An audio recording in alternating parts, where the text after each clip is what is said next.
Good morning to all of you, dear students and my dear viewer. I am R.K. Ranjan once again appear in front of you with a very simple but very important topic, and which is the type of solution on the basis of osmosis pattern. थोड़ा सा इसमें आप ध्यान से सुनिएगा. तीन तरह के जो है क्वेश्चंस हमारे एग्जाम्स में पूछे जाते हैं 3 पॉइंट्स पे कि what do you mean by isotonic solution, hypotonic solution and hypertonic solution. Isotonic solution, hypertonic solution and hypotonic solution. अब इसको याद रखने के तरीके बहुत सारे हैं, लेकिन मैं आपको एक बहुत ही सिंपल तरीका बताता हूं और उसके बाद हम मेन कॉन्सेप्ट पे आएंगे. रेजिन्स जो होता है, जिसको हम लोग किशमिश बोलते हैं, आप सब लोगों ने खाया होगा और आप लोगों ने देखा भी होगा. अब जस्ट उसको इमेजिन कीजिए कि आपने किशमिश लिया अपने हाथ में और उस किशमिश को आप पानी के सॉल्यूशन में डाल दीजिए. ठीक है, पानी के सॉल्यूशन में डालेंगे तो क्या होगा, वो पानी जो है किशमिश के अंदर चला जाएगा और किशमिश फूल जाएगी. वैसा सॉल्यूशन जिसमें सॉल्वेंट जो है वो सॉल्यूट के अंदर में इंटर कर जाए और उसके बाद जो है सॉल्यूट के अंदर के कंसंट्रेशन को हाई कर दे, या सॉल्यूट की जगह आप सब्सटेंस रख लें. अब यहाँ क्या हुआ कि किशमिश के अंदर में जो है शुगर की का कंसंट्रेशन बहुत हाई था, पानी में बिल्कुल भी नहीं था, तो लो कंसंट्रेशन में था. तो सॉल्वेंट के मॉलिक्यूल्स यानी वाटर के मॉलिक्यूल्स किशमिश के अंदर चले गए. तो ऐसे सॉल्यूशन वाले कंडीशन को हम लोग हाइपोटोनिक सॉल्यूशन बोलते हैं, जिसमें फूल जाता है कोई ऑब्जेक्ट.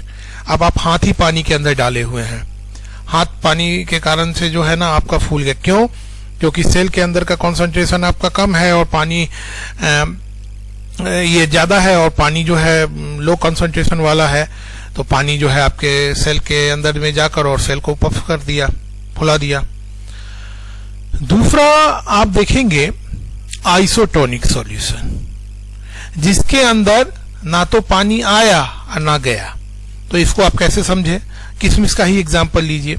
मान लीजिए आपने क्या किया कि किशमिश के अंदर में जितना शुगर का कंसंट्रेशन है उतना ही कंसंट्रेशन वाले पानी के अंदर आपने उसको डाल दिया. अब क्या होगा कि किशमिश जो है से पानी ना तो बाहर जाएगी और ना बाहर का पानी अंदर आएगा. वो जैसा है डाला है वैसा ही रहेगा. आइसोटोनिक, आइसो मतलब सेम, और टॉनिक मतलब दोनों के तरफ का जो है ऑस्मोटिक प्रेशर सेम रहेगा, सेम, उसमें ऑस्मोसिस होगा ही नहीं. Where the osmosis does not occur.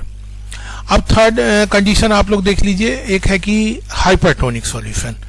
अब आप समझ लीजिए वो फूली हुई किशमिश पानी का, उसको लेकर आप जो है हनी के अंदर डाल दिए.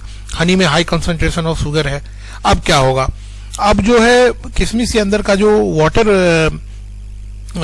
पार्ट्स है, सॉल्वेंट है, वह जो है आपके रेजिन से निकलकर हनी में चला जाएगा और हनी बिल्कुल फ्रीवेल हो जाएगा, सिकुड़ जाएगा, कॉन्ट्रैक्ट हो जाएगा. तो जब lower concentration to higher concentration की ओर जो है सॉल्वेंट का जब मूवमेंट होता है, तो ऐसे हम लोग हाइपरटोनिक सॉल्यूशन बोलते हैं.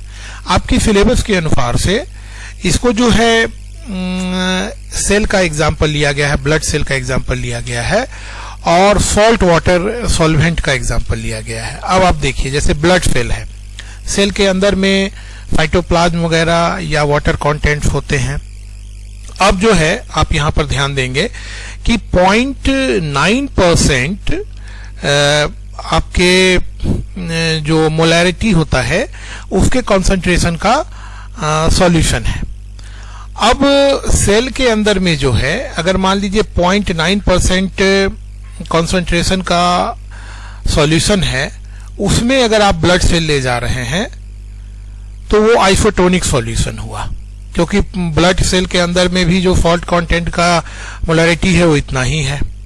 ठीक है, 0.9% और मास बाय वॉल्यूम. और ब्लड सेल के बाहर जो वाटर कंटेंट है उसका भी इतना ही कंसंट्रेशन है, सेम कंसंट्रेशन है. No osmosis will take place. That is called the isotonic solution. Okay. दूसरा क्या है, हाइपरटोनिक. अब मान लीजिए कि एक सिचुएशन है कि इसमें ब्लड सेल के बाहर कॉन्सेंट्रेशन जो है वो 0.9 से ज्यादा है, मतलब हायर कॉन्सेंट्रेशन है सॉल्टी का, सॉल्यूशन का। उसमें अगर आप ब्लड सेल डाल दे रहे हैं तो ब्लड सेल के अंदर का जो कॉन्सेंट्रेशन है सॉल्ट वाटर का वो कम है, तो वहां से जो है वाटर के पार्ट्स जो हैं या और भी जो सॉल्वेंट आइटम्स हैं वो ऑस्मोसिस होकर फ्लाइन वाटर में आ जाएंगे जिसका कॉन्सेंट्रेशन हाई है, और इससे क्या होगा कि ब्लड के जो सेल है ना वो बिल्कुल श्रिंक कर जाएंगे और उसी कारण से वो डेड भी हो सकते हैं। अब हाइपोटोनिक में मान लीजिए, अब इसका कंडीशन क्या है कि जो वाटर आपके ब्लड वेसल्स में दिए जा रहे हैं फ्लाइन के द्वारा, इंट्रावेनस इंजेक्शन के द्वारा दिए जा रहे हैं, उसमें कॉन्सेंट्रेशन जो है आप देखेंगे कि वाटर का 0.9 से अगर सॉल्ट का कंसंट्रेशन कम है, यानी कि जो वाटर कंटेंट है उसके अंदर में कंसंट्रेशन मास बाय वॉल्यूम जो है वो कम है, यानी सॉल्यूशन ज्यादा डाइल्यूट है, तो ब्लड सेल के अंदर में वाटर इंटर करने लगेंगे और धीरे धीरे ब्लड सेल जो है ना फूलने लगेगा, और फूलते फूलते एक समय आएगा कि blood cell will burst up. तो इस दोनों कंडीशन में आपने देखा कि डेड हो जाते हैं, ब्लड सेल डेड हो सकता है।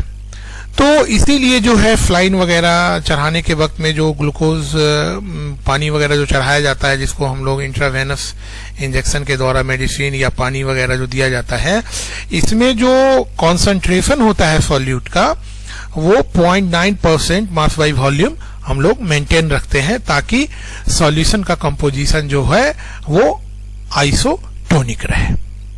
तो ये बात तो रही आपके कॉन्सेप्ट समझने की बात। तो मुझे उम्मीद है कि आप लोग इसको समझे होंगे। अब बच्चों इसको आप बढ़िया से बार बार देखिए, इस पॉइंट्स को नोट भी कर लीजिए, और कोई दिक्कत होने पे आप पूछिएगा। Thank you to all of you for your patienceful watching. Thank you.